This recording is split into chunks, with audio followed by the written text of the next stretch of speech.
YouTubers have tried to solve this mystery. Most recently, FNAF and even the Game Theorists has had a crack at it. Whilst the theories themselves are very good, I don't believe they are the full and correct answer here. And you might be wondering what theory I'm actually referring to. Well, it is the legendary post-it note room, which features the Afton family post-it notes everywhere, and arguably one of the most important rooms in the entire FNAF Security Breach lore. But who does it actually belong to, and who actually was in this room to begin with? And despite Game Theorists and FNAF giving it a good crack, we haven't fully got a definitive answer. Well, that is until today. And this could potentially blow your mind, so get ready. But just before we get into it, hit that subscribe button or Freddy will come and take your dog. Now, I think we can all agree that whatever was in this post-it room definitely has to be some type of machine or robot. And that's easily deciphered using the post-it notes. It clearly shows a robot evolving / coming into its own existence / consciousness because of the binary code, and is slowly getting better with its drawings and handwriting. Much like you see the robots in Help Wanted 2 learning their programming from the user, but that's something I'll come back to later. Now, there are two main contenders for who is writing these notes in the room. The one is from the Game Theorists and the one is from FNAF, not the game, the actual channel. While both have great points, they're not entirely correct, and I'll start with the Game Theorists first, especially because MatPat's retired and someone's got to take over, right? Someone's got to take over the theory work. Now, MatPat believes in this room of post-it notes everywhere is in fact the crying child. Well, Gregory. The crying child is inside Gregory because obviously he's a robot and he's now possessed this robot Gregory and was learning its own existence. Now, I will admit at first he does make a pretty convincing argument that Gregory is a machine / robot and is living in this room and is now the crying child reborn. Gregory is a robot and he's the crying child reborn. Even the binary code itself is translated into why am I / hide. But there are actually several things wrong with the crying child / Gregory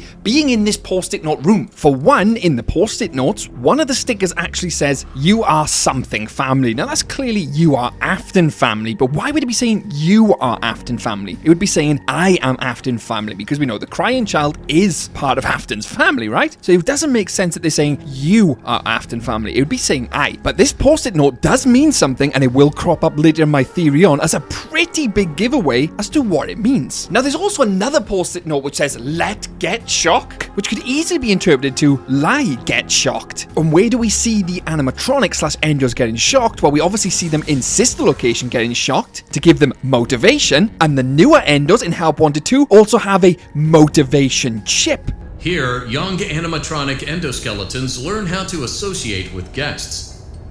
Motivation chips encourage our youth to one day develop a personality and become the next Freddy, Chica, or TBD Pizzaplex star. That point especially strongly reinforces that there was a machine / robot in the post-it sticker room, but doesn't stronger reinforce that there was a human / the crying child. The crying child's memories wouldn't hold anything about being shocked. It would have to be a robot. And everything I am saying right now becomes super important and relevant later on, believe me. Because MatPat basically says that the crying child's post-it notes are him remembering his existence, so him remembering getting shocked doesn't make any sense in it being the crying child. So I'm sorry, MatPat, the crying child / Gregory in this room and him being the person who wrote these notes doesn't make sense to me. But that doesn't mean Gregory wasn't in the room pre-security breach, and that's something I'll touch later on. Now, the guy on FNAF channel makes a pretty convincing argument of who / what is in the room, but doesn't completely solve it either. Now, as we said, it's clearly a robot / machine, and what other robot / machines do we know of in Security Breach and Ruin, bar the whole robot Gregory thing? Now, obviously we know of the animatronics such as Freddy and Roxy, and obviously there's one other,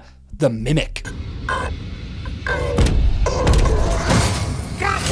Get out of here! Run!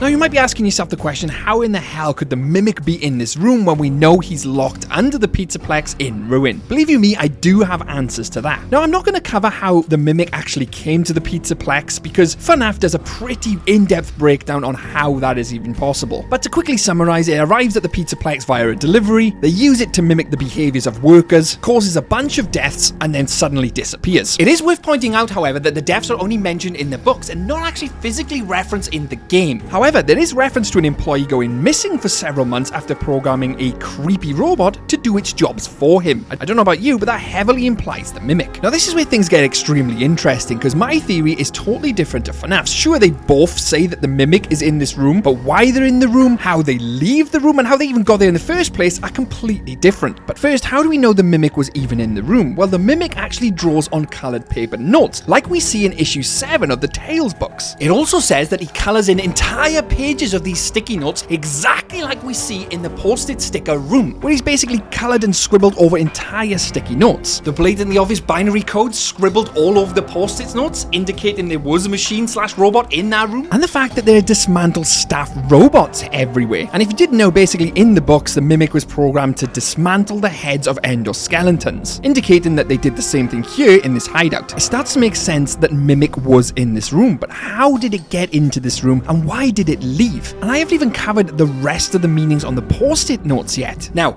we know the Mimic has been in the Pizzaplex a very long time. Gregory even references this himself. We know he was there to help the workers. So let's say he did kill the workers like he does in the book. There is no way Fazbear Entertainment would allow this Mimic to roam freely and continue working. They would dismantle it and completely scrap the bot. And again, this is where things get extremely interesting, because the room itself is located just outside of the sewers. And in the Tales from the Pizzaplex story, the Bobby Dot's conclusion, the sewers are said to be where Fazbear Entertainment dump their old and pointless bots. So they could easily have discarded the Mimic into the sewers just like they always do, trying to bury everything. And from there, the Endo made its way to that room. I mean, it's right there in the sewers. That is where the post-it room is located. And it's just there trying to figure out its own existence, hence why it has the binary code to start off. And it's just sat in this room in binary asking the question, why am I? Until a very curious bear hacks/gains entry into this Mimic's programming/code. The exact same bear we see drawn on the post-it note. And what bear is this, you ask? Well, obviously Helpy, the same bear which tries to get you to free the Mimic in Ruin, clearly showing Helpy knows the Mimic and was working with the Mimic. There is nothing to worry about. Everything appears to be perfectly normal. You must be seeing things. That post-it note with that bear drawing now starts to make a lot more sense. That post-it note of the bear cannot be Glamrock Freddy. Doesn't have the same shape nose/muzzle. That post-it note there is definitely a drawing of Helpy. But why would Helpy be gaining access inside of the Mimic's programming/code? And before someone says here in the comments, no, it definitely wasn't to prepare this Endo for William Afton's consciousness/glitch trap going inside of it. Glitch trap already had a body, as we could see in the Burn Trap ending and in the Help Wanted 2 ending. And if it was preparing this Endo for the Glitch Trap/William Afton return, it'd be saying, again, I am the Afton family, not you are Afton family. So I don't think Helpy was conditioning this Mimic to be a vessel for the next William Afton/Burn Trap, Glitch Trap, whatever you want to call it. I think it was for something else, because some of the other post-it notes can be quite confusing, because you have grown-ups only, and this is my home, leave, indicating someone else had been down to the hideout and actually encountered the Mimic. And the fact that the Mimic would have wrote grown-ups only tells me the person who went into the Mimic's hideout was definitely a child. Hence why they wrote grown-ups only. They want to keep children out. And because this is obviously pre-Ruin, there's only one child which potentially could have gone down there, Gregory. This then explains how Gregory knew about the Mimic. How the Mimic could then easily mimic Gregory's voice because it met them in person.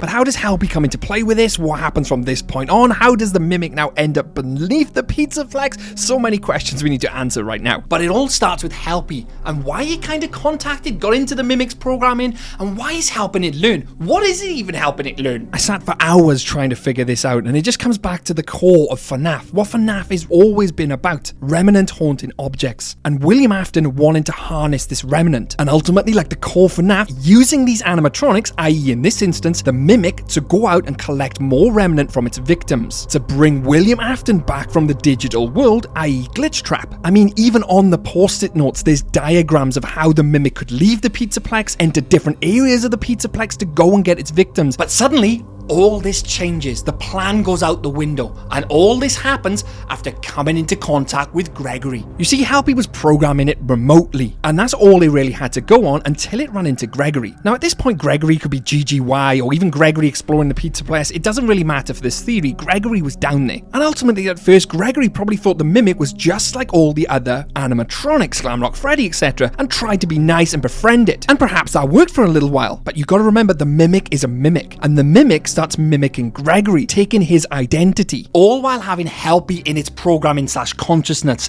is trying to get the Mimic to go out there, capture/murder children. And we see this again in the post-it notes. It wants to be free, but it wants to be free as a child. It wants to be Gregory, because the mimic in the books can actually change shape and fit into any animatronic casing or any skin casing. You see, the corruption from Helpy combined with the wholesome interactions of Gregory now make this an extremely deadly combination. The mimic wants to escape at nothing, wants to be free, and will do anything to achieve that, potentially killing people in the process. Like it tries to do with Cassie, it wants to be free of the Pizzaplex. Gregory cannot allow that to happen, and somehow lures it below the Pizzaplex with its voice, because we know the animatronic is lured by sound. Again, that's even confirmed in the game. There's sticky notes saying you can lure it with sound. This is also the case in the books. Using sound, Gregory now lures the mimic below the Pizzaplex into the old pizzeria, and we know he was down there because his bag was left there, indicating obviously Gregory was there, outside of the mimic's room. He lures him down there and traps him. Why he doesn't outright dismantle him, I will never know. This is FNAF. Could be to the fact that he's a massive robot and is quite menacing, I don't know. But at this point, the mimic now has the memory of Helpy, and Helpy stored in his system/consciousness, and is able to use that to influence Cassie to come and let him out again, so he can be free once more. This now starts to make so much more sense, rather than it being the crying child or Charlie or whoever in this post-it room. It was the mimic all along, and this story in my eyes seems much more fitting than any of the others. But who knows, I could be totally wrong. This is FNAF. Now, there is a big spanner in this entire theory. The reason for the staff bots being in that room as the Afton family. I could say Helpy made the mimic assemble him like that to give him an interpretation of who they're going to be working for, who is boss, hence why it says you are Afton family. But I don't really have a good explanation for it. But if you do, I'd love to know your thoughts down in the comments below. I'd also like to thank obviously MatPat and Game Theory for the initial theory, as well as FNAF. I would highly recommend checking out their videos. If you haven't already, I mean, they're absolutely massive. And if you enjoyed this theory, make sure to like and subscribe, because there's plenty more coming up on the channel, and there's loads on the channel already. I highly recommend checking them out. I'm Twisted Animatronic. Stay safe out there, superstars.